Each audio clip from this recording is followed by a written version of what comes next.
en eso la lectura orante va a ser una herramienta importante. Gracias.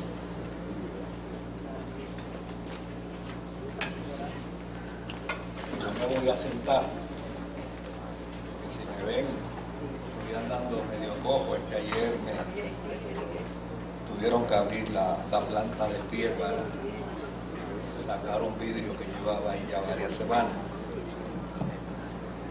Y se me olvida, y cuando piso mal, 3 semanas y todos los días me dolía, y si seguía infectando yo no iba al médico, pero no admito más regaño de lo que me han dado. Sí. Bueno, yo creo que hemos tenido una mañana linda y felicito al pastor Ariel Padilla por el tema que cubrió en la mañana de hoy. Y lo que les voy a compartir propiamente es más como lo dijo el apóstol San Pablo en una ocasión: no me canso de decirle las mismas cosas para la edificación, no para hacer una crítica por crítica. Simplemente que quisiera que repasemos algunas cositas en la mañana de hoy.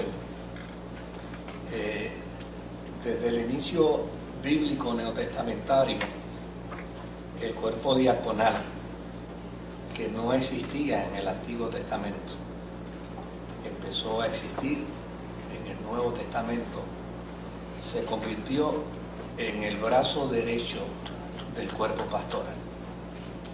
Y desde luego vino a suplir una necesidad que se creó dentro de la iglesia en un momento dado, y yo estoy seguro que todos ustedes conocen muy bien la historia. Fue el momento en que la iglesia empezó a tener problemas de interrelación.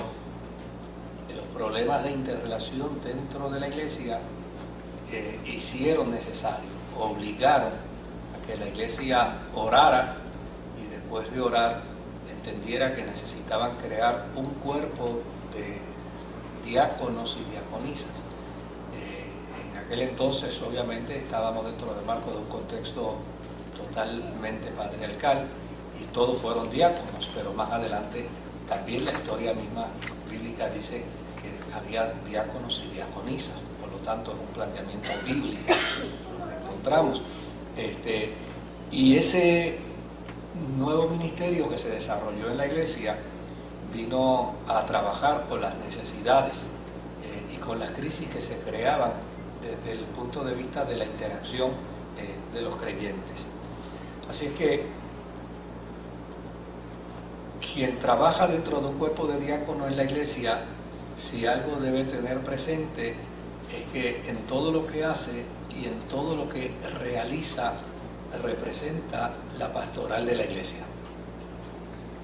Por eso es que hay que ser meticulosos y por eso es que hay que ser exigentes a la hora de reclutar personas al cuerpo diaconal de la iglesia, porque a fin de cuentas el diácono, la diaconisa, representa en la iglesia el cuerpo pastoral. Y eso es lo bíblico, eso no es una invención que se hace, es lo bíblico. De hecho, en el momento en que la iglesia primitiva fue a elegir un apóstol para llenar la cuota de los 12, donde fue precisamente a buscar el apóstol, fue al cuerpo de diáconos, porque ellos entendían que dentro del cuerpo de diáconos era donde podía estar ese apóstol, porque a fin de cuentas ellos son los representantes. Y eso hace entender que los apóstoles, cuando fueron a escoger el cuerpo diaconal, se aseguraron que los que fueran diáconos también cumplieran con los requisitos que se iba a tener dentro del cuerpo apostolar.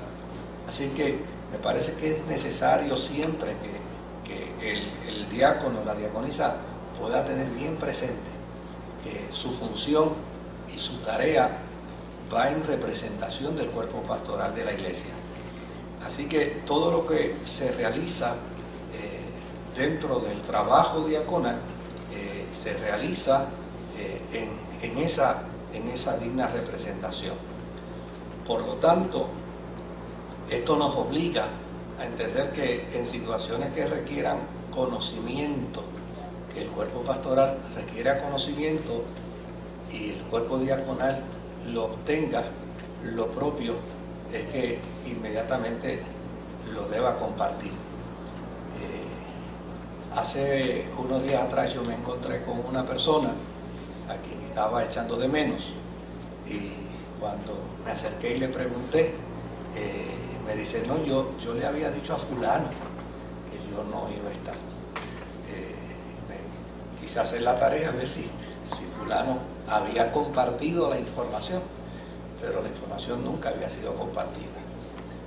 Y al no ser compartida la información, pues uno personalmente no la conocí y no la sabía.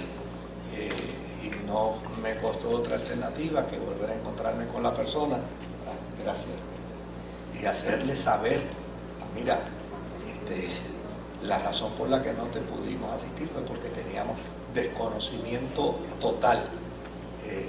Y aun cuando tú lo informaste a esta persona pues ya necesariamente retuvo la información, no la compartió, no la trajo a la iglesia. Y si hubiera sido de otra manera, pues yo asumía la responsabilidad y decía, mira, no fuimos diligentes con tu situación, pero realmente la razón por la que no pudimos ser diligentes fue porque la información no trascendió a nosotros. Y es importante que el cuerpo diaconal tenga perfectamente claro que si yo tengo una información que es pertinente a la iglesia, que es pertinente al ministerio de la iglesia, lo propio es que yo lo notifique a la iglesia, para que de esta manera la iglesia pueda, en alguna medida, el cuerpo pastoral pueda trabajar con esa situación. Por el otro lado, el ministerio diaconal reviste una importancia tal dentro de la iglesia que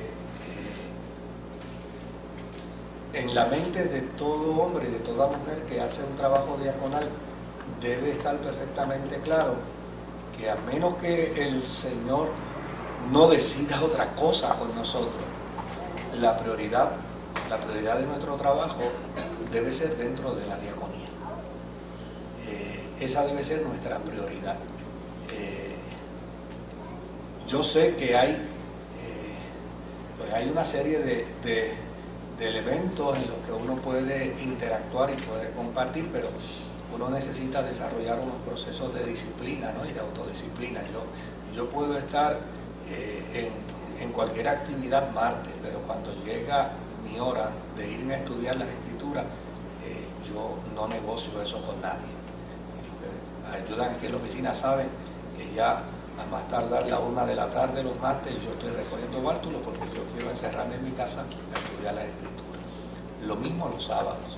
O sea, yo prefiero excusarme de una fiesta y decir que no voy a ir porque mi tiempo de estudio con la escritura pues, es prioritario. O sea, yo no puedo venir a la iglesia el domingo, como decía Geraldo de Ávila, a esperar pararme frente al altar y que entonces el Señor me dé lo que yo le voy a decir a la iglesia, ¿verdad? Porque eso sería un acto de mucha irresponsabilidad. Y sería bueno que también en la conciencia nuestra esté claro que el trabajo que realizamos dentro de la diaconía, amén de que pueden haber otras tareas que realicemos dentro de la iglesia, pero debemos tenerlo perfectamente claro en su orden de prioridad. Y en el orden de prioridad, el trabajo diaconal es fundamental y es importante y es meritorio. Por lo tanto, son cosas que yo las quiero compartir para que simplemente los refresquemos, ¿no? Mi prioridad dentro de la iglesia debe ser mi función diaconal, porque obviamente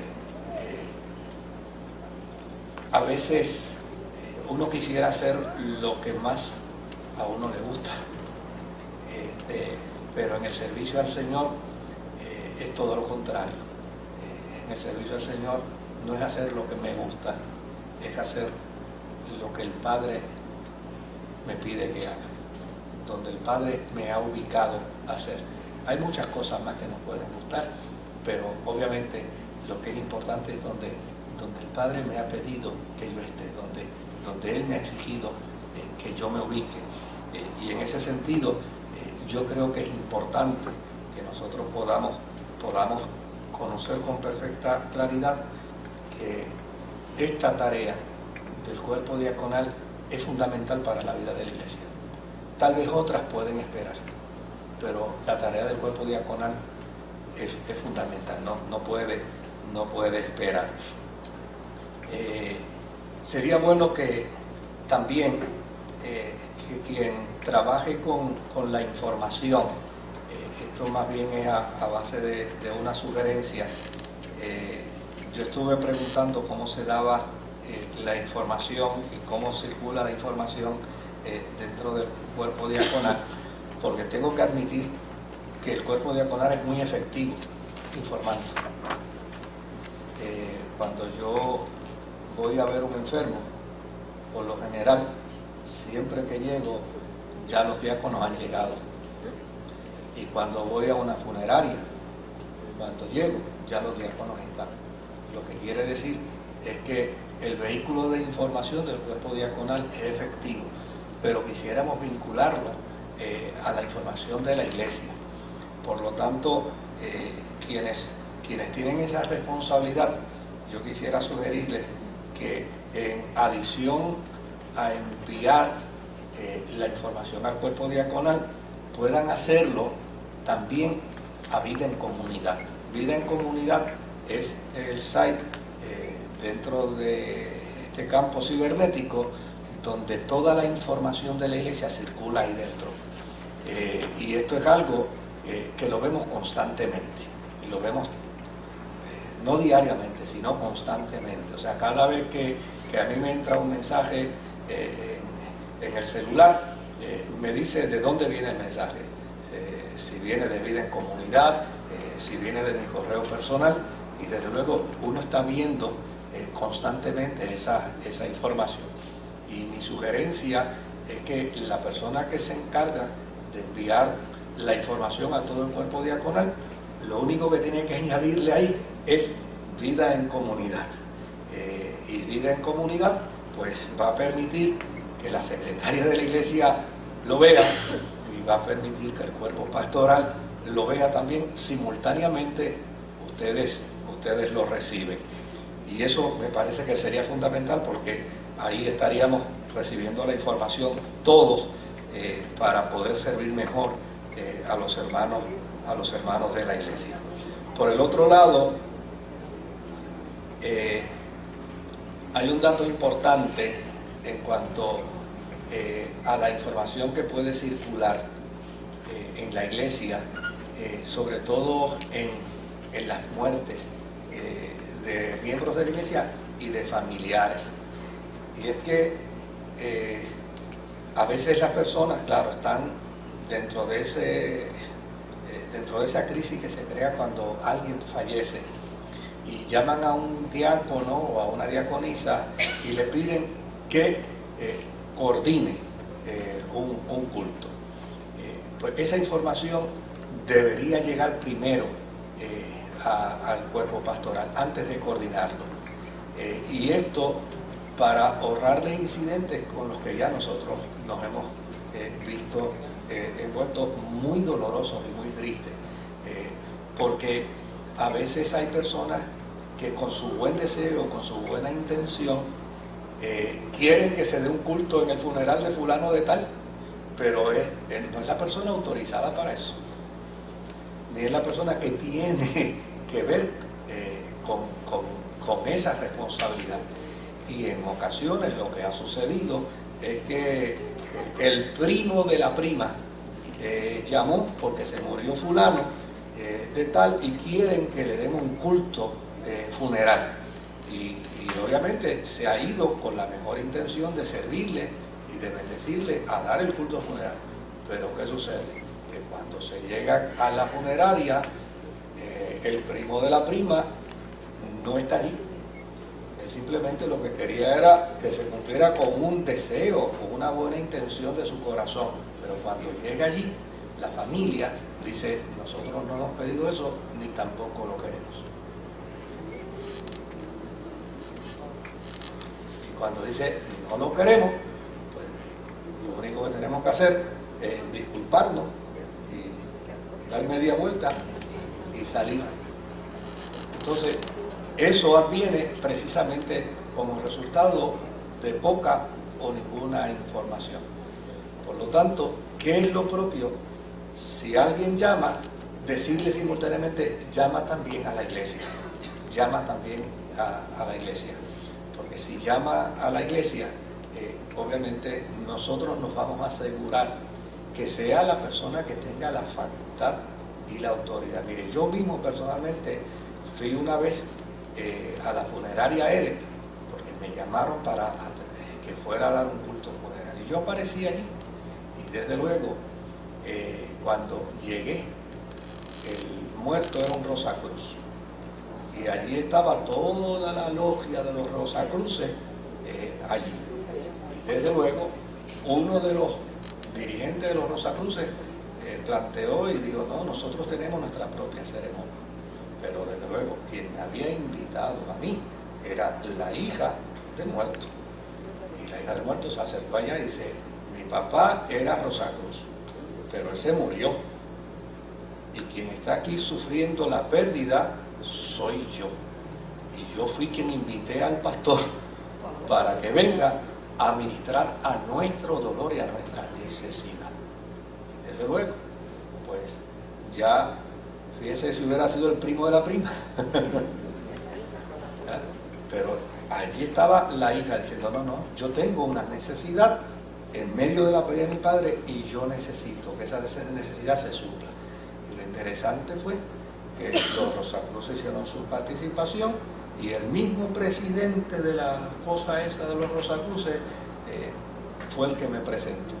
Y todos ellos se sentaron a escuchar la palabra del Señor, y lo interesante fue que al terminar hasta la dirección de la iglesia nos pedían y dónde podían conseguir información sobre nuestra iglesia. Pero fíjese lo importante, si hubiera sido alguien que no era un familiar directo, allí lo que ellos hubieran interpretado fue, prevalecimos nosotros logramos lo que nosotros queríamos sobre ese particular. Por eso es importante que la información circule. Y obviamente, pues, yendo a vida de comunidad y pidiéndole a la persona que llame, porque mire, es interesante, nosotros recibimos la llamada, mire que se murió fulano de tal y quisiéramos que se diera un culto allí.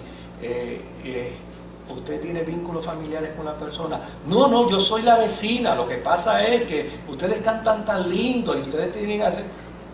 Señora, pero es que quien tiene que pedir eso es la familia directa. Nosotros no podemos ir allí a decirle que usted quería que se hiciera eso, porque es más, aquí falleció una persona y lo velaron en una funeraria en Bayamón, y yo llegué y el sacerdote que estaba allí, porque obviamente había una familia católica, aquel hombre predicó un sermón que ojalá yo hubiera escuchado evangélicos predicándolo. Predicó un sermón a tal punto que dijo, y esto no es por obras para que nadie se gloríe. Si él no reconoció a Jesucristo como su Salvador, y qué bueno es saber que lo había reconocido. Yo no me atrevería a decir que era salvo, de no haber sido que... Y decía, pues, yo estoy viendo un cura, que si no fuera porque estaba con el atuendo, yo no sabría que era un cura, yo hubiera pensado que era un pastor pentecostal o evangélico. Y allí él lo seguía firmando sin ningún temor. Cuando él terminó, la familia se me hace que me dice, ahora le toca a usted. Yo le dije, no, yo lo único que voy a hacer es una oración.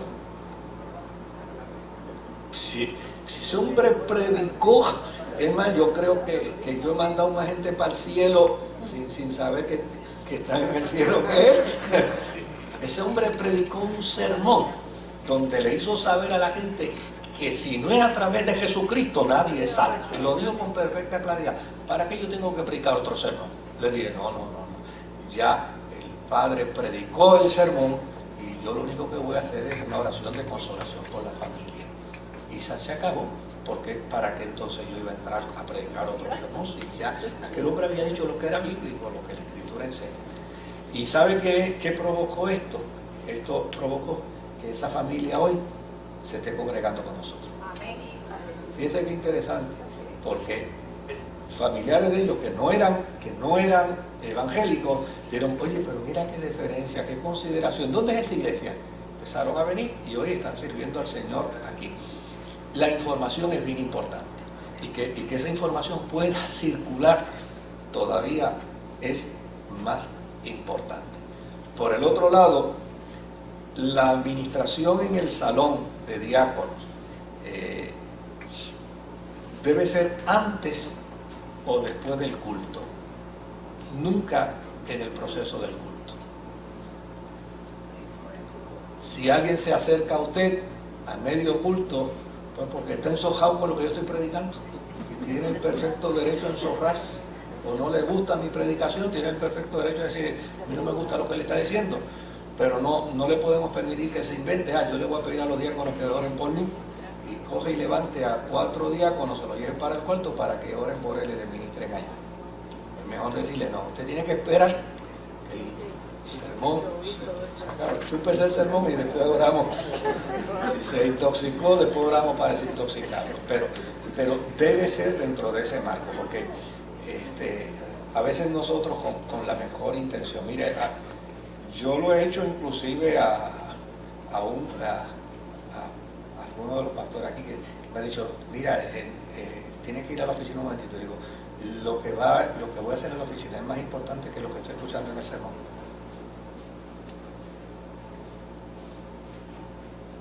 Firmar un cheque lo puedo firmar después.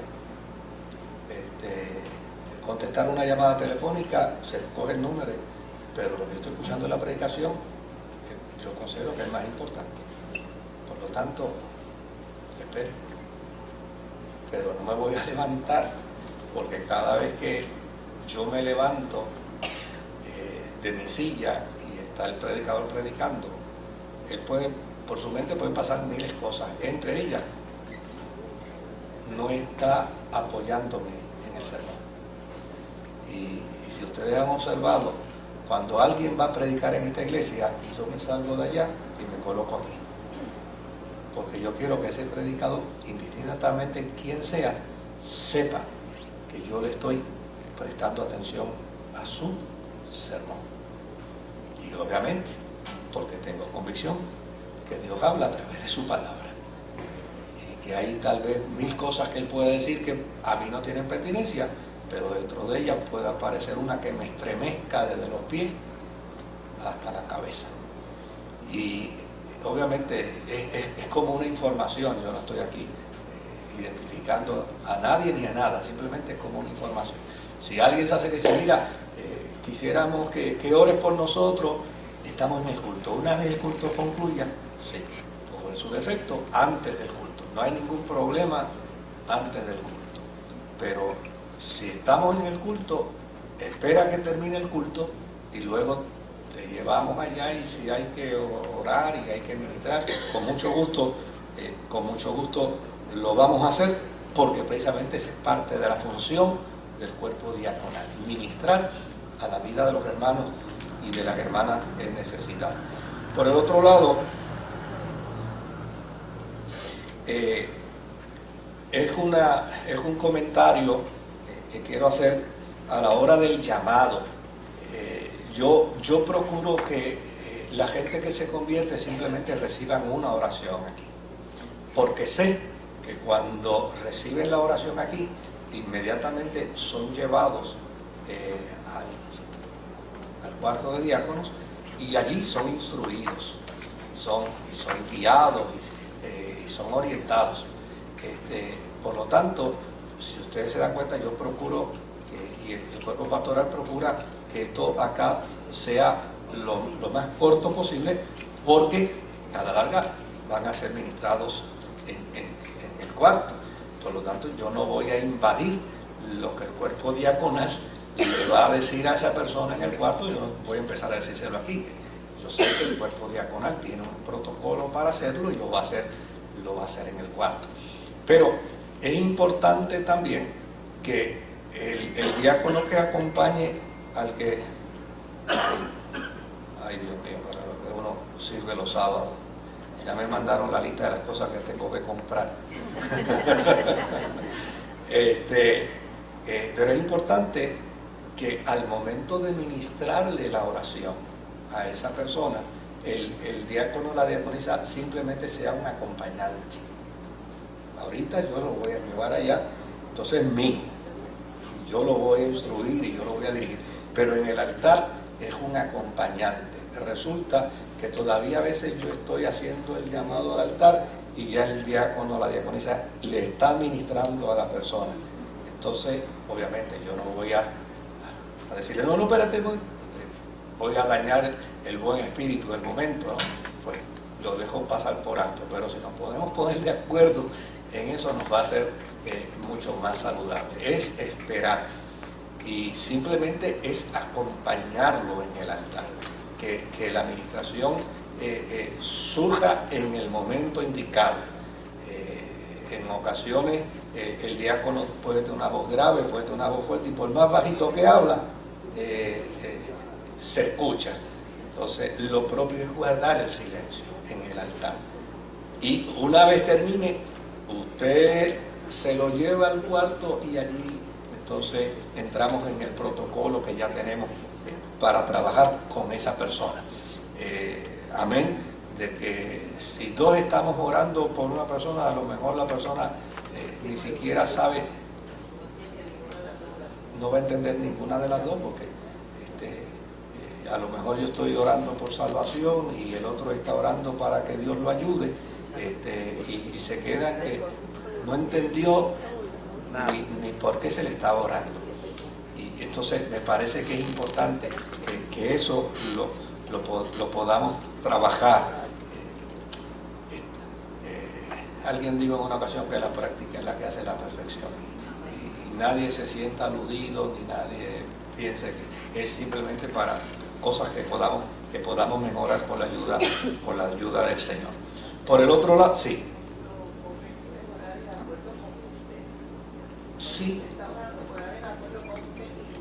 y luego allá, eso sería lo ideal, claro que sí. Ahora, por el otro lado, creo que sería bueno que podamos tener en algún lugar de la oficina los nombres de los diáconos en cada horario de culto, que nosotros, el cuerpo pastoral, pueda saber, porque a veces tenemos la necesidad de un diácono, pero si tenemos el listado allí, mira, en el culto de las 8, en el culto de las 11, en el culto de las 6:30, estos son los diáconos, en el culto del miércoles, este es el cuerpo de diáconos que está en función, pues se le va a hacer más fácil al pastor que en ese momento necesite la asistencia de un diácono, ir allí al tablón y mira, decir, amiga, el diácono o la diaconisa fulana debe estar en el culto, déjame salir a buscarle porque la necesito. Y créame que a veces les necesitamos. Y les necesitamos porque obviamente llega la persona en una situación de crisis, pero tenemos que ya entrar para atender el culto. Entonces, lo más doloroso es decirle a la persona, ahora no te puedo atender. Usted le ve el rostro cómo se le cambia y cómo se le deforma en el momento en que se le dice, no te puedo atender. Y eso jamás debería de ser. Mejor decir, dame un momentito, voy a buscar una persona que te va a escuchar y vamos a ver cómo te podemos ayudar. Entonces uno puede mirar el listado y decir, el diácono fulano de tal, la diaconisa fulana de tal, mira, ayúdame a este hermano, ayúdame a esta persona, escúchamelo, y ahorita podemos buscar las alternativas de ayuda. Sí. Sobre eso, incluso yo le escuché en un momento dado por la radio. Ajá. Y usted decía que vinieran a la iglesia, sí, y los diáconos van a orar por ustedes. Sí. Yo decía, ay Dios mío, ¿cuántos veces nos pone el pastor? No. Sí, porque obviamente ese es el trabajo del cuerpo diaconal. el trabajo del cuerpo diaconal es un trabajo que está orientado hacia la espiritualidad, es suplir a las necesidades espirituales de la gente. Y yo lo tengo perfectamente claro, por eso yo le puedo ofrecer a la gente por radio, venga, que el cuerpo diaconal va a orar por usted y va a ministrar, porque pues, hay que darle trabajo a los diáconos con la ayuda del Señor. Ahora, otra cosita que quisiera comentarle brevemente es con respecto a la cena.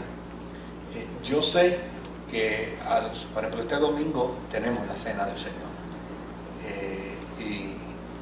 Y yo sé que en el cuarto, antes de salir al cuerpo de diácono, se imparten unas instrucciones. Es importante que estén bien atentos a las instrucciones, porque nosotros no tenemos un formato estricto. Pues, por las razones, mire, yo esta semana yo fui con los arquitectos a un templo en Cagua, pues obviamente para que ellos tuvieran una idea conceptual de un templo más o menos como el que nosotros estamos pensando. Y la distancia del pasillo, entre el pasillo y las butacas del altar, era, les voy a decir, y no estoy exagerando, era como de aquí donde yo estoy a esa columna. Esa es la distancia propia. O sea, era una distancia, wow, qué interesante. Pero mire donde nosotros estamos, a menos de 4 pies de distancia. Entonces, cuando se ponen las sillas blancas, y a veces para colmo de males, el que llega con un bastón o llega con una muleta, y hay que ponerlo en la dichosa silla blanca aquí, y entonces para colmo después tira el pie y mete el pie hasta el cabello de silla. Ahora, como yo paso por ahí, no sé si usted se ha dado cuenta que tengo que irme por ahí, por una esquina, y subir poco a poco, porque rogando a Dios que no vaya a tropezar, me vaya a caer y después me cojan en internet y me pongan dando tumbo, porque ese es el peligro ahora, ¿no? Que ahora cualquier cosa la ponen en internet. Entonces, sí, todo. Ahora sí es verdad que no hay nada encubierto que no pueda salir a la luz, todo puede salir a la luz. Ahora, ¿qué queremos decir sobre esto? Que es importante que los diáconos y diaconisas presten atención a las instrucciones que se están dando dentro. Eso es bien importante, porque las instrucciones no son las mismas en cada domingo de cena. Las instrucciones pueden variar. Si ustedes se dan cuenta, a veces le damos la cena a la gente sentada. ¿Por qué razón? Porque todo esto está lleno. Pero en otras ocasiones les invitamos a pasar, y la razón es porque hay un poco más de espacio. Y entonces lo que yo observo es que yo sé que las instrucciones se dieron, pero a veces las tomamos como ordinarias y ya necesariamente salimos, y unos están acá y otros van circulando, y entonces hay que empezar a llamar, no, echa para acá, y desde luego no se ve, como dice el cantar de los cantares, como un ejército en orden. Que nos digan a los pastores que vamos a ofrecer ese día cuál va a ser cómo se va a hacer el orden también. De esa manera se puede ayudar de objetivo. Sí. O sea, ese elemento es vital y es importante. Otra cosa que yo considero importante, mire, hoy el pastor le estaba diciendo que se estima que dentro de 2 años a todo el mundo le dé el circunculum. Eso, vayan a ver al pastor Néstor Rosario a cosita, a ver si no lo tiene. Les duelen los huesos, los músculos, los dedos, las uñas, los ojos, los pelos adentro de la nariz, les duele el cuerpo completo. A Joel también ya lo visitó. Mira, y vuelve de nuevo. Y aceite de oliva, que no se te olvide traer. Así que ya casi se están enterando de la compra, ¿no? Ahora, fíjese que sea extra bien. Fíjese lo interesante de este elemento. Mire, hace unos años atrás, una querida hermana trajo su bebé para presentarlo al Señor. Y desde luego me pidió que yo le presentara el bebé. Pero de estas cosas que suceden, que uno no tiene control de ellas, vino una persona, me pidió oración, yo aproveché la oración y cuando estoy orando por él me estoy dando cuenta que estoy tocando una piel que tiene sarcoma. En ese momento llaman para la presentación y desde luego yo le hago seña al pastor, hazlo tú. La persona se ofendió conmigo, como es natural, no conoce qué había sucedido y cuando se acabó el culto se me acercó con mucho sentimiento y me dio gracias por nada. Tenía perfecto derecho, obviamente, porque sintió que yo le había despreciado su bebé y yo me hubiera sentido igual. Lo que pasa es que no tenía la información y como tenía confianza con la persona, le dije, mira, si tú me das 3 minutos para yo explicarte, probablemente ese gracias por nada tú lo vas a cambiar en su expresión. Me dice, no me tienes que decir nada. Le digo, óyeme, ya me insultaste, permíteme por lo menos ahora yo decirte el por qué. Entonces le digo, mira, lo que sucedió fue que justo en el momento en que yo voy a subir al altar, justo en ese momento, me traen una persona de visita para que ore por ella. Y cuando yo toco su piel para orar por él, me doy cuenta que tiene sarcoma de Kaposi. Y eso pues yo lo conozco, pues, tal vez pudo haber sido otra condición de piel, ¿verdad? Pero por lo menos, por lo que he leído con respecto a esa condición. Mira, si yo hubiera sido un impío, si yo hubiera subido al altar y hubiera agarrado esa piel tiernecita de tu bebé para presentarlo al Señor, yo hubiera sido un impío. Por eso preferí mejor correrme el riesgo de recibir tu insulto antes que tomar la piel de tu bebé, que es tierna, y tal vez provocarle algún tipo de daño en su piel. Entonces me dice, ay, perdóname. Le digo, sí, después que me insultaste y te dio, sabrá Dios todo lo que has dicho por ahí entre la gente antes que se acabara el culto. Pero esa era la razón. Y obviamente, si usted entra a mi oficina, usted va a encontrar un bol que es de cloros, de toallas de cloros. Y cuando yo voy a presentar un bebé, es como si yo fuera a hacer un procedimiento quirúrgico. Yo trato de desinfectarme lo más posible, porque yo no quisiera jamás cargar con una responsabilidad de conciencia de que, pues, uno ve tanta gente. Miren, días pasados yo estoy en el banco, hay una persona estornudando y después cuando me dice, ay, Moisés, cuando me fui a dar la mano le dije, déjame darte un abrazo mejor. Yo fui bien obvio. Le dije, no, déjame darte un abrazo mejor, porque no vas a pretender que después que has botado todos los gérmenes estornudando ahora quieras darme la mano. Pues no, yo tengo derecho a cuidarme. Le dije, no, mejor yo te doy un abrazo, pero no me des la mano esa, vete a lavarte la mano. Me dijo, Ave María, tú con tu cosa, pero pues, que esa es la verdad.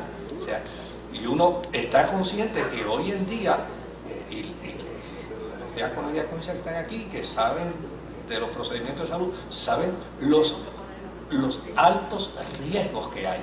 Ahora, a eso quiero llegar. Yo voy a un restaurante vegetariano donde un día le dije a la cajera, le dije, oiga, qué bien usted protege sus manos, pero usted no está protegiendo a los comensales, porque ella tenía guantes puestos, cobrando en la caja. ¿Y para qué DH se pone guantes cobrando en la caja? Pues lo que está es protegiendo sus manos. No está protegiendo a la gente que va a comer allí. Entonces, pues a veces uno observa, ¿verdad? Uno observa todos esos procesos y ella cobra y coge y cambia, y entonces ahí mismo, como tiene guantes, porque lo que se le pide es que tenga guantes, así uno coge la malanga y coge la yautilla y también la pone en el plato. Y yo me voy le dije, no. Entonces, protege a Washington, a Roosevelt, a todo el mundo, menos al que está comprando. Ahora, fíjese, cuando yo sé que hay unas instrucciones que se dan allá, pero he observado muchas veces que cuando salen, se colocan en el altar para dar la cena, hay personas que les tienden la mano para saludarlo.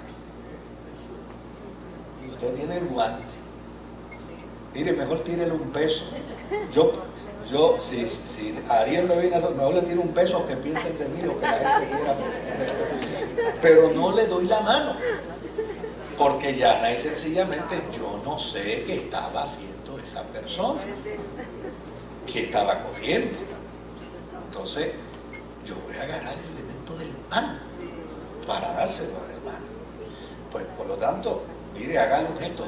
La mano no te doy en este momento porque estoy en un proceso, obviamente, primero de una administración especial y segundo, en un proceso donde ya necesariamente mi responsabilidad es proteger el elemento del pan y con ello proteger la salud de los que vienen a participar de la experiencia.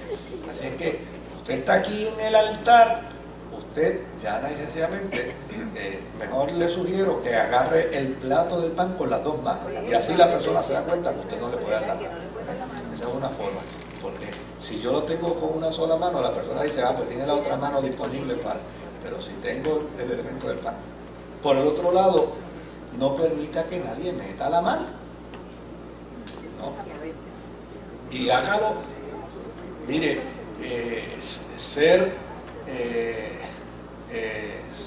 establecer disciplina no requiere actos a la crianza. Uno bien tranquilamente le dice, no, yo se lo doy. Con una sonrisa y usted se lo da.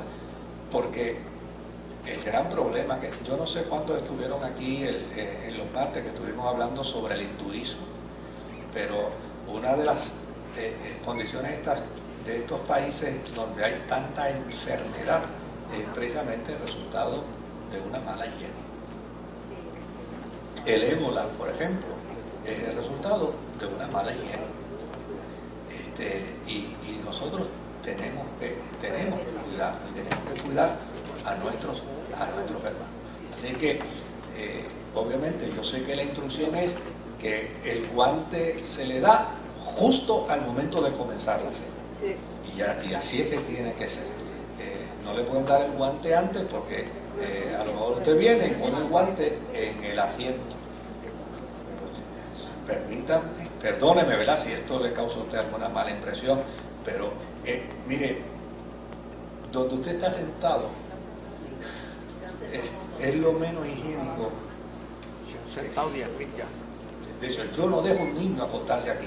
Usted me ve a mí, cada vez que mira, mejor que vaya a la oficina, que se acuesta allá y acuéstate con él allá en la oficina. Pero yo no dejo que un niño ponga la carita en un asiento, porque lo menos higiénico que hay en un edificio es un asiento, es lo menos.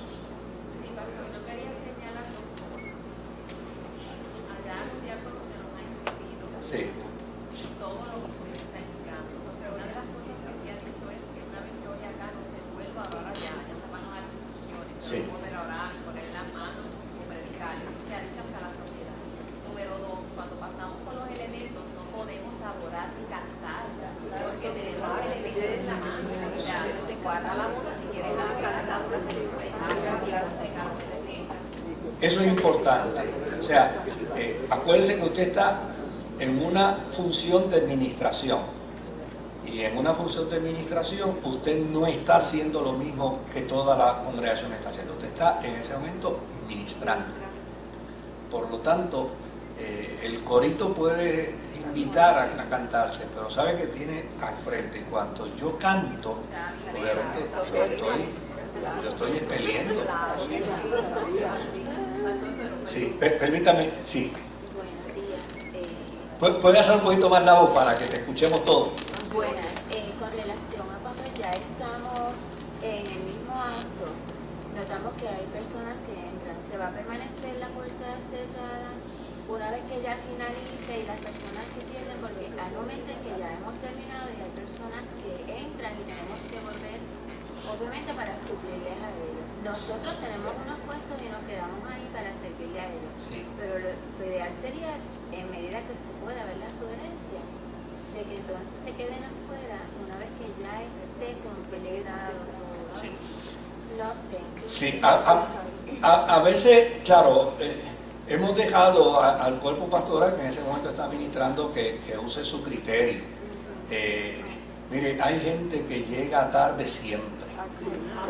Y llegan tarde porque el culto es a las 8, pero si el culto fuera a las 9, también iban a llegar tarde, porque eso es como una cultura en la gente. Y desde luego hemos dejado que, pero a veces hay hermanos que por alguna razón especial X llegan tarde, y créanme, la experiencia de la cena viene a ser una experiencia de pertinencia y de importancia para muchos creyentes. O sea, para mí el tomar la cena es una experiencia que yo la quiero tomar como extraordinaria, no meramente para echarme algo a la boca, es como una experiencia.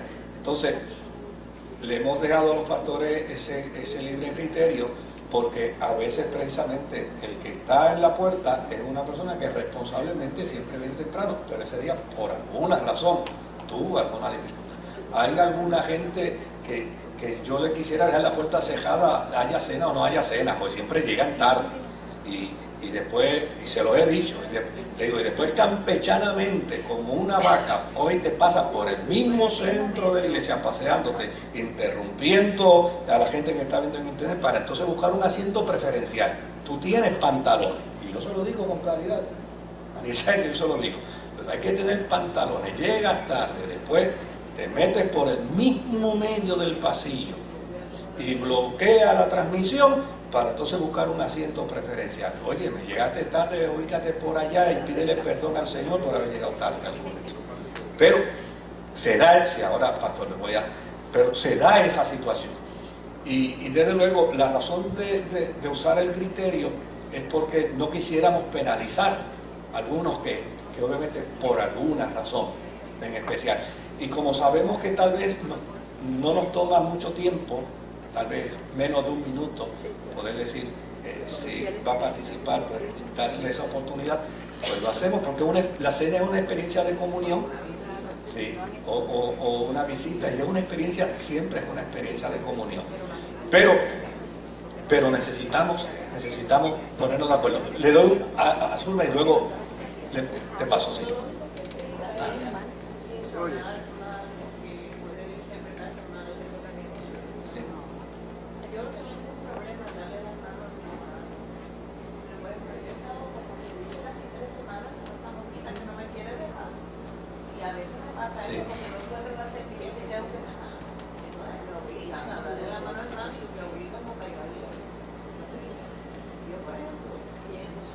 Sí. Ajá.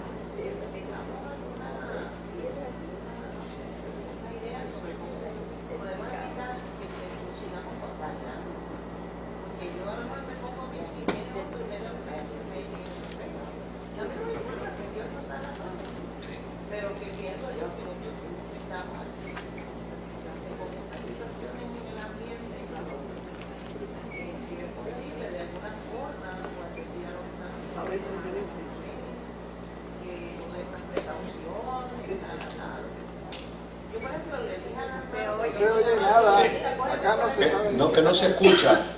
Ella lo que está planteando es si hay la posibilidad de poder desarrollar algún tipo de política dentro de la iglesia, obviamente con respecto al darnos la mano y demás. Bueno, yo creo que lo que es importante es que todos tengamos la conciencia. Dios nos hizo tan bien, que la inmensa mayoría de las bacterias y de los gérmenes no se pegan porque están en la mano. Porque están en la mano no se pega. Yo no tengo ningún problema. Yo voy al hospital y si voy a orar por alguien, yo le voy a poner mi mano. O sea, yo tengo conciencia, claro, si me doy cuenta que tengo una herida en la mano, pues no la voy a poner por el sentido común, ¿verdad? Si tengo una herida, no la voy a poner. Pero si veo que mis manos están sanas, pues yo no tengo problema. Ahora, téngalo que yo, terminando la oración y saliendo del cuarto, lo primero que voy a hacer es buscar el baño, lavarme bien las manos y venir donde está la bombita esa y usar la cosa esa del alcohol, y porque de ahí voy a salir para saludar a alguien. Pero eso es una cuestión ya más personal, donde nosotros tenemos que tener nuestra mayor prioridad es en la cena, cómo nosotros vamos a garantizarle a los hermanos que los que van a participar de la cena, obviamente, mire, esto ha desarrollado tal paranoia que ayer yo me reía aquí mismo. Ayer los hermanos que traen en la oficina pidieron una pizza para comer, a lo que tienen perfecto derecho, ¿verdad? Pues me ofrecen y yo les digo que no, pero tienen el perfecto derecho a comerse la pizza.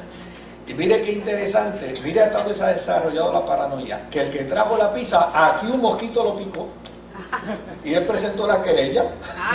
Mira, me picó un mosquito. Y yo decía, mira qué interesante cómo se ha desarrollado la paranoia.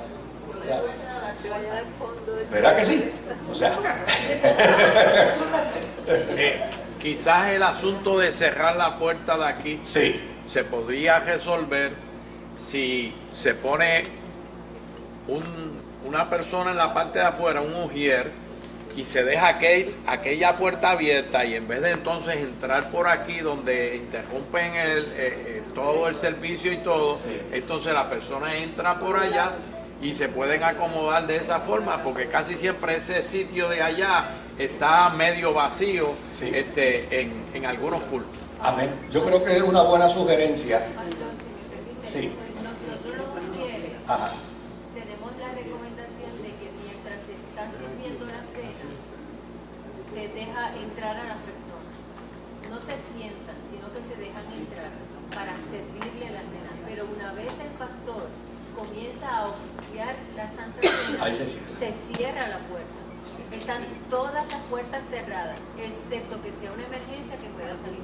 Pero los mujeres tenemos esas directrices, a menos que no haya Sí. otra directriz. No, y es lo que se ha usado, o sea, el permitirle que entre, por eso hablaba del concepto del criterio, ¿no? Pues el pastor está al frente, está mirando, se da cuenta, pues ahora, una vez comienza la cena, ya nadie entra, tiene que esperar afuera hasta que termine, porque no podemos seguir extendiendo el tiempo. Ahora, sí, tal vez pudiéramos pensar en esa posibilidad para el proceso del culto. Tal vez considerar a X hora, si alguien va a entrar, pues entonces que puede entrar por los laterales y no por la parte principal para evitar ese tipo de situación. Sí. Sí, mientras estoy dando la Santa Cena, a veces me he encontrado a madres que pasan con nenitos como de 3 o 4 añitos y quieren también tomar la Santa Cena. Sí. O a veces la mamá coge dos vasitos de vino y los demás. Sí. A los niños. Sí, ella está diciendo que a veces se ha encontrado con madres que vienen al altar con su bebé, con su niñito, y también quieren que al niño se le dé la cena. Yo voy a compartir, porque yo tengo esa preocupación también con los pastores, para que de esa manera podamos instruir desde el altar. Yo creo que la experiencia de la cena es mucho más importante de lo que a veces alguna gente la toma. Y yo creo que debe ser una experiencia donde se haga con plena conciencia. Yo no tengo problema inclusive con bautizar a un niño de la edad que sea, si me logra probar que él tiene conciencia de lo que va a hacer en el bautismo. Yo no tengo problema, pues yo no creo que eso de que a los 12 años o a los 15 años, pues a veces hay un niño de 8 años, de 7 años, que a veces tiene más conciencia de la experiencia del bautismo que uno de 12 o de 15.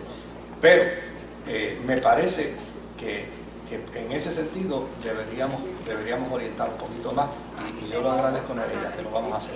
Hace como 2 domingos yo estaba sentada aquí y es una sugerencia. Ajá. Al final del culto te dice, parece, Sí. póngase en pie, pero después hacer llamado. Sí. Y entonces hay veces que la gente levanta la mano, pero no los vemos, porque como están todos de pie, Sí, nos sí. hace más difícil localizarse.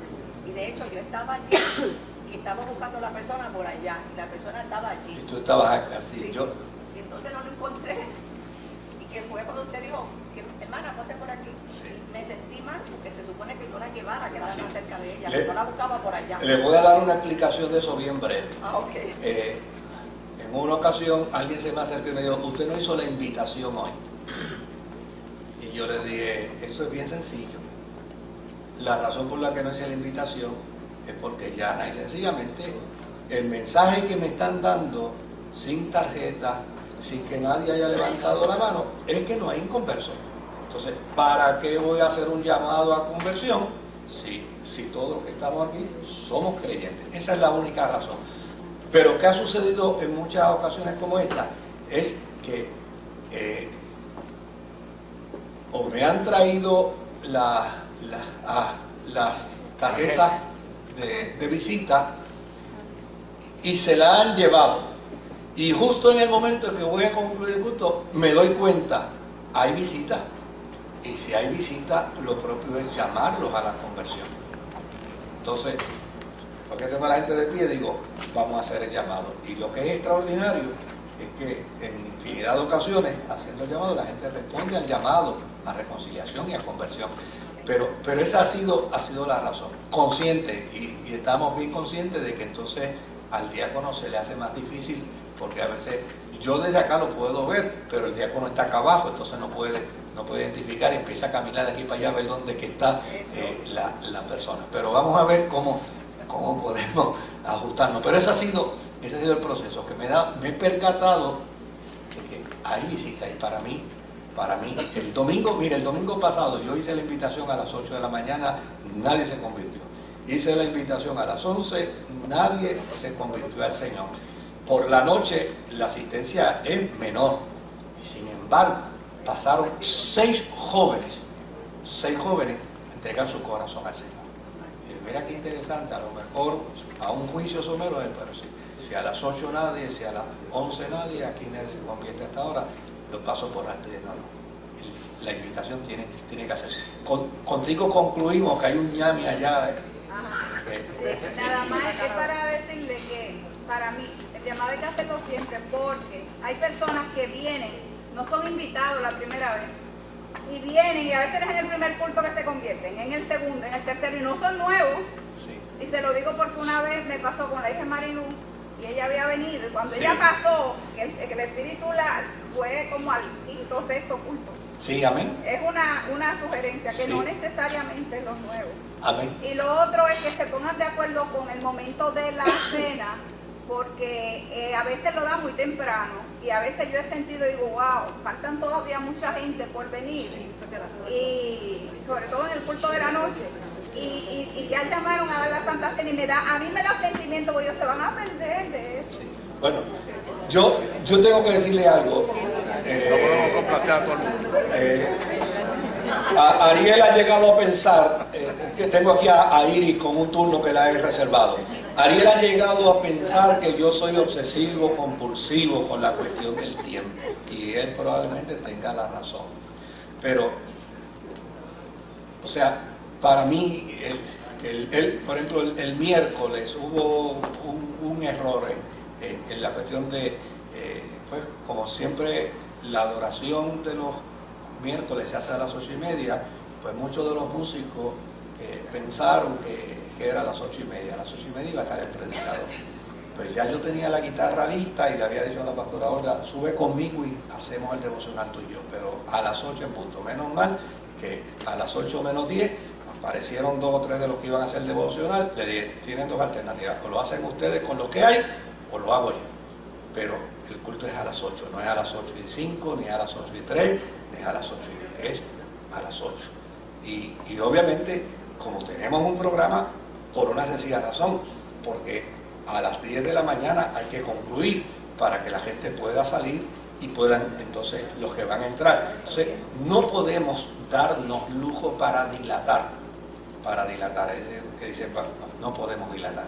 Necesitamos trabajar con la previsión. Y es responsabilidad de cada miembro de la iglesia. Si el culto comienza a las 8, si comienza a las 11, si comienza a las 6:30, no es en una hora diferida, es a la hora que el culto comienza. Si usted viene al estudio bíblico de los martes, yo puedo llegar 10 minutos antes, 15 minutos antes, media hora antes, como el martes pasado que llegué casi 40 minutos antes, y yo no tengo ningún problema, que la gente hable, que la gente cuente, que la gente diga. Ahora, los que vienen saben que cuando miro el reloj son las 8 en punto, se acabó, vamos a empezar. El mismo miércoles pasado yo llegué aquí a las 7:30 y me di cuenta que había cantidad suficiente como para aprovechar el tiempo para hacer alguno de las disciplinas que hacemos en el culto de oración. Vamos a capitalizar, vamos a orar.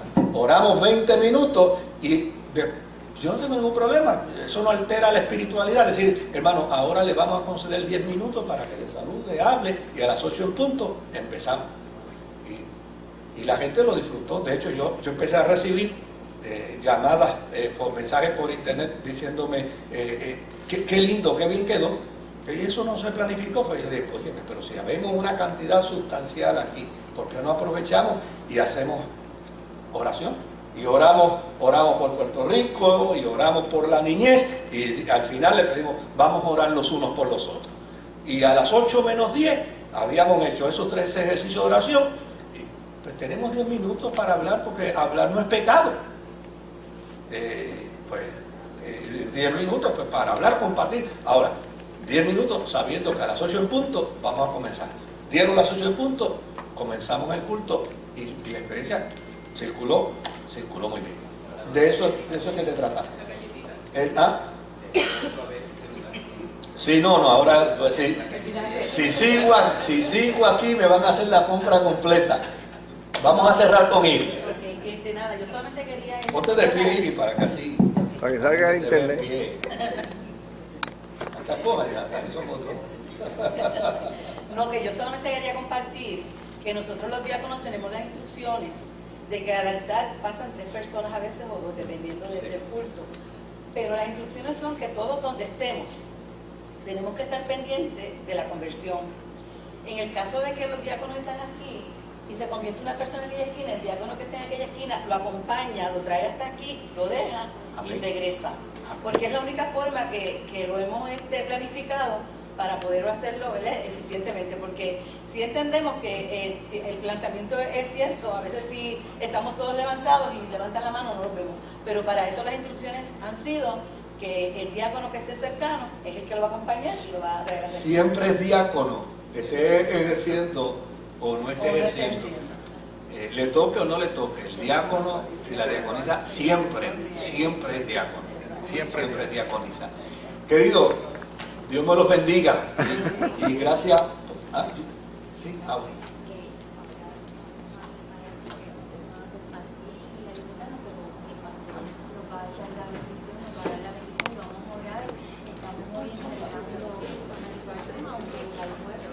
No se oye. Hay que orar por Soldera hoy aquí. Vamos a estar en pie, queridos, y oramos. Señor, gracias por la vida de cada uno de estos hombres y de estas mujeres que desinteresadamente laboran por el bien de esta tu iglesia. Gracias porque sin ellos no pudiéramos realizar el trabajo efectivamente. Gracias, Señor, porque sus manos, sus corazones, su buena disposición hace posible que nos afirmemos como iglesia evangélica, ministerio sanador. Señor, lo que hemos planteado tiene un solo propósito y un solo ánimo, el que cada día podamos servir mejor. Que en adición a nuestra pasión para el servicio, haya también en nosotros un buen conocimiento de cómo servir. Te pido, buen Dios, en esta hora, que en la experiencia de esta reunión, donde ha habido un periodo de ayuno, un tiempo de intimidad contigo, Señor, Padre amado, en esta experiencia donde hoy cerramos, sabemos, Señor, que el bien adquirido, el beneficio logrado en áreas de nuestra espiritualidad y de nuestra vocación, sabemos que redundará en bendición para la vida de la iglesia.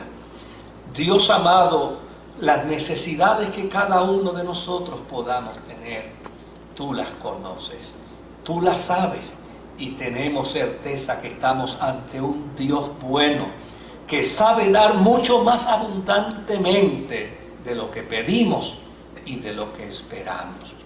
Permítenos, Señor, presentar este periodo de ayuno, este tiempo de ayuno, Padre amado, como una ofrenda que reconoce gratitud, como una ofrenda que reconoce necesidad de intimar contigo, como una ofrenda que reconoce el proceso de la introspección de tu gracia y de tu Espíritu Santo en nosotros para hacernos mejores cristianos. Que en todo, Señor, en todo lo que hagamos, sea de palabras o sea de hechos, siempre haya la conciencia de que lo hacemos para ti.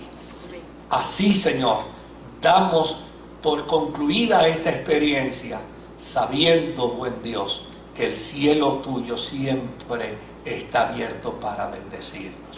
Bendice los alimentos que vamos a ingerir y permite, Señor, que esta experiencia de hoy en torno a tu palabra nos vivifique, nos restaure, nos levante y nos ponga en la dirección correcta para el hacer tu voluntad. En tu paz, Señor, lo concluimos. En el nombre de Jesús. Amén. Amén.